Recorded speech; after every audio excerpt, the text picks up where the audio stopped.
नमस्कार दोस्तों, मेरा नाम है मनीष कुमार सिंह और आप देख रहे हैं 4 PM महाराष्ट्र। दोस्तों, दिल्ली में लोकसभा के स्पीकर को पद को लेकर के जिस तरीके से खींचतान और गहमा-गहमी चल रही थी, सभी की नजर जो है उस पर टिकी हुई थी और ओम बिरला को जो है वो लोकसभा में स्पीकर पद पर बिठा दिया गया है और तभी एक तस्वीर जो है वो सामने आई है और उस तस्वीर में राहुल गांधी जो है वो ओम बिरला से हाथ मिलाते हुए दिखाई दे रहे हैं और उनके पीछे नरेंद्र मोदी जो है वो खड़े हैं। अब ये जो फोटो आई है सोशल मीडिया पर, इसको लेकर के महाराष्ट्र में जो यूबीटी नेता है, उद्धव ठाकरे की जो पार्टी के नेता हैं, संजय राउत, उन्होंने ये फोटो सोशल मीडिया पे शेयर कर दिया है और शेयर करते ही उन्होंने क्या कुछ लिखा है आपको बताता हूं।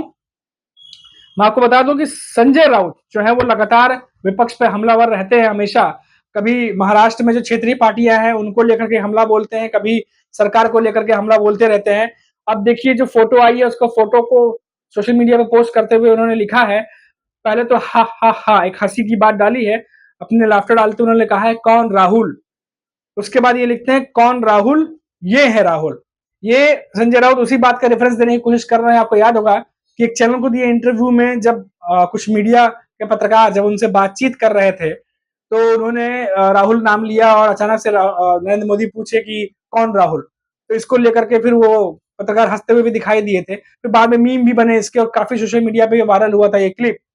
तो अब उसका ही रेफरेंस देते हुए संजय राउत बता रहे हैं कि कौन राहुल, तो ये है राहुल, ये अपने सोशल मीडिया में लिख रहे हैं और आगे लिखते हैं कि ये तो ट्रेलर है, आगे आगे देखो होता है क्या।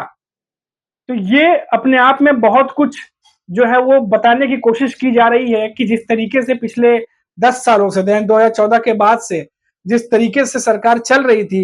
अब उस तरीके से चीजें नहीं होंगी। एक ये कहने का इनका मतलब जो है दिखाई दे रहा है, समझ में आ रहा है। और जिस तरीके से लोकसभा में पूरा माहौल बदला बदला सा दिखाई दे रहा है और विपक्ष जो है इस बार उसका कॉन्फिडेंस बढ़ा हुआ दिखाई दे रहा है। और संजय राउत पहले भी ये कह चुके हैं कि बैसाखियों की ये सरकार है, कितने दिन चलेगी वो भी देखेंगे और ज्यादा दिन नहीं चलेगी, ऐसा कई बार वो कह चुके हैं। तो ये तो ट्रेलर है, आगे आगे देखो होता है क्या। ये बातें संजय राउत कह रहे हैं सोशल मीडिया पर। इसके अलावा संजय राउत और क्या कुछ कह रहे हैं मैं आपको बता देता हूं एक बार, उसके बारे में आगे बात करेंगे। एक और बड़ी खबर महाराष्ट्र से आ रही है उसके बारे में भी बताऊंगा आपको कि डिप्टी स्पीकर को लेकर के एक बयान दिया है संजय राउत ने। कहते हैं कि हमने विरोध नहीं किया, परंपरा है चुनाव नहीं होना चाहिए, हमने ये भी दिखाया कि हम आपके सामने खड़े रहेंगे और हैं। ओम बिरला ने एक झटके में 100 से ज्यादा सांसदों को निलंबित कर दिया था, आपातकाल में ऐसा नहीं हुआ था। डिप्टी स्पीकर विपक्ष को मिलना चाहिए, बातचीत हो रही है। ये बातें उन्होंने बयान में अभी जो हालिया है उसमें बोला। और आगे वो लिखते हैं राहुल गांधी के लिए भी उन्होंने कुछ कहा है कि जिस तरीके से राहुल गांधी जो है सामने आया और नेता जो है प्रतिपक्ष बने हैं, राहुल गांधी को धन्यवाद देते हुए वो कहते हैं कि राहुल गांधी अब लोकसभा में नेता प्रतिपक्ष होंगे। राहुल गांधी का धन्यवाद, आपने इस संवैधानिक पद को स्वीकार करके देश के लोकतंत्र की मजबूती के लिए और एक कदम आगे बढ़ाया है। हम सब आपके साथ लड़ेंगे और जीतेंगे। तो ये बातें जो है संजय राउत कह रहे हैं। अब देखिए ये तमाम बातें तो उन्होंने कह दी, फोटो के हिसाब से उन्होंने जो है सोशल मीडिया पोस्ट करके बीजेपी पे हमला भी बोल दिया और कई सारे बातें भी अपने तरीके से जिस तरह से कहते हैं उन्होंने कह दिया। अब इन सब के बीच देखिए एक बड़ी खबर जो महाराष्ट्र से आ रही है, जो पीटीआई के हवाले से मैंने एक दो पब्लिकेशन में पढ़ी और ये खबर ये है कि इंडिया ब्लॉक ने जो महाराष्ट्र के सीएम एकनाथ शिंदे हैं उनकी टी पार्टी का बॉयकॉट कर दिया है।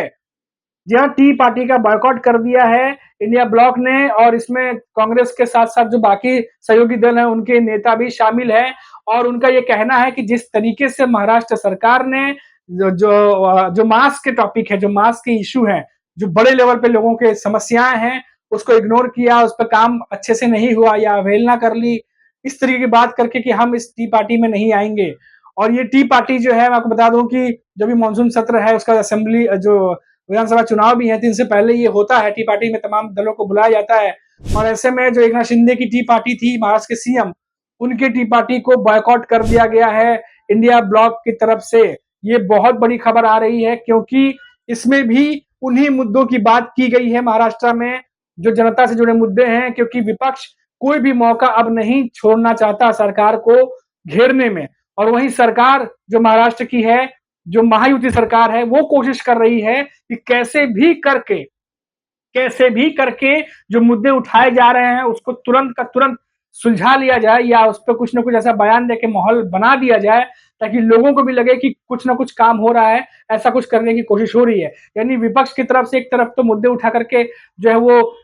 उसका मुद्दा बना करके सरकार पे जो है वो हमला बोला जा रहा है, वहीं सरकार भी कोशिश कर रही है कि जल्द से जल्द जो है इसको किसी भी तरीके से इसको मुद्दे को भुलाया जाए या कम किया जाए ताकि एक बहुत बड़ा इश्यू ना बने, क्योंकि 3 से साढ़े 3 महीने बाद विधानसभा चुनाव है और जिस तरीके का माहौल है, बिल्कुल भी महायुति ये नहीं चाहती है कोई भी रिस्क लेना। और मैं इसका उदाहरण सुबह भी मैंने एक वीडियो में बताया था, मैं एक बार फिर से जो दर्शक मेरा ये वीडियो देख रहे होंगे मैं उनको बता दूं, जिस तरीके से शरद पवार मराठा आरक्षण को लेकर के, किसानों की समस्याओं को लेकर के सरकार को घेर रहे थे, अभी आप देखिए तुरंत देवेंद्र फडणवीस की तरफ से, एकनाथ शिंदे की तरफ से आज हमने देखे कई सारे जगह पर जो है ये स्टेटमेंट आई है कि सरकार जो है वो अब सिविल जो है वो नहीं देखेगी किसानों की। जब लोन देंगे तो बैंक को मना कर दिया गया कि आप सिविल मत देखिए और ना एफआईआर भी हो सकती है। और यही बात देवेंद्र फडणवीस और एकनाथ शिंदे की तरफ से भी कही जा रही है, कई पब्लिकेशन में हमने पढ़ी है। अब आप देखिए किसानों के मुद्दे को लेकर के कैसे तुरंत सरकार जो एक्टिव हुई है और अब ये सारी बातें सामने आ रही हैं। वहीं ये भी हुआ कि जब मराठा आरक्षण लगातार जिस तरीके से जोर पकड़ रहा था और लोकसभा चुनाव में उसका असर भी देखने को मिला,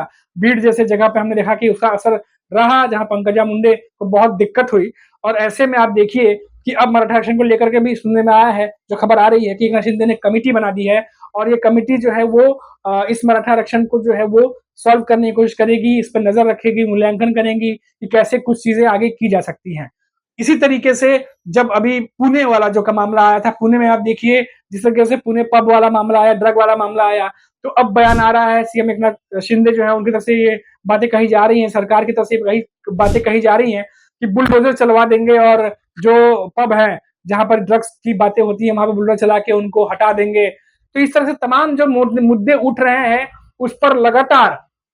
जो सरकार से जो तुरंत बयान पहले नहीं आते थे, तो देर से आते थे या नहीं आते थे, अब वो तुरंत का तुरंत आने लगे हैं। तो यानी एक तरफ विपक्ष है जो सरकार को घेरने में लगा है, दूसरी तरफ सरकार है जो बचना चाह रही है इन चीजों से। तो वो एक रस्साकसी जो महाराष्ट्र की राजनीति में चल रही है वो बिल्कुल साफ साफ जो है वो दिखाई दे रहा है। तो आप अगर वीडियो की शुरुआत से जिस तरीके से मैंने क्रमबद्ध तरीके से चीजें बताई हैं, अगर आप ध्यान देंगे तो देखिए एक तरफ संजय राउत है जो फोटो को लेकर के किस तरीके से रेफरेंस देते हुए कौन राहुल और कहां से बातें घुमा करके वो बीजेपी पे हमला बोल रहे हैं। वैसे हमला हमला हमेशा ही वो बातों से बोलते रहते हैं। उसके बाद इंडिया ब्लॉक का सीएम एकनाथ शिंदे की टी पार्टी को बॉयकॉट करना और कारण जो महाराष्ट्र में मास्क के मुद्दे हैं, ज्यादा जो पब्लिक है उनके जो मुद्दे हैं उन पर ध्यान नहीं दिया जाना, कई सारी ऐसे बातें कही है उन्होंने। और उसके बाद दूसरा जो एमवीए गठबंधन है, चाहे वो यूबीटी ग्रुप हो चाहे वो शरद पवार की पार्टी हो, लगातार किसानों के बात को लेकर के या मराठा आरक्षण की बात को लेकर के सरकार को घेरना, तो ये अब जद्दोजहद चलती रहेगी और ये लड़ाई जो है और आगे चल के बढ़ेगी। तो अब देखना होगा कि महाराष्ट्र की राजनीति में आने वाले दिनों में क्या कुछ और परिवर्तन आता है और कौन से मुद्दे उठते हैं, क्योंकि विधानसभा चुनाव में जनता सब कुछ देख रही है और दोनों ही तरफ से कोशिश ये है कि जनता का दिल जीता जाए और कोशिश की जाए कि इस बार के लोकसभा चुनाव के बाद जब विधानसभा चुनाव आए तो कम से कम उसमें फजीहत होने से बचा जाए। फूक फूक के कदम सारी पार्टियों की तरफ से रखे जा रहे हैं। तो फिलहाल अभी के लिए इतना ही और फिर लौटेंगे तो बात करेंगे महाराष्ट्र की किसी बड़ी खबर पर। तब तक आप देखते रहिए 4 PM महाराष्ट्र और मुझे दीजिए इजाजत। नमस्कार।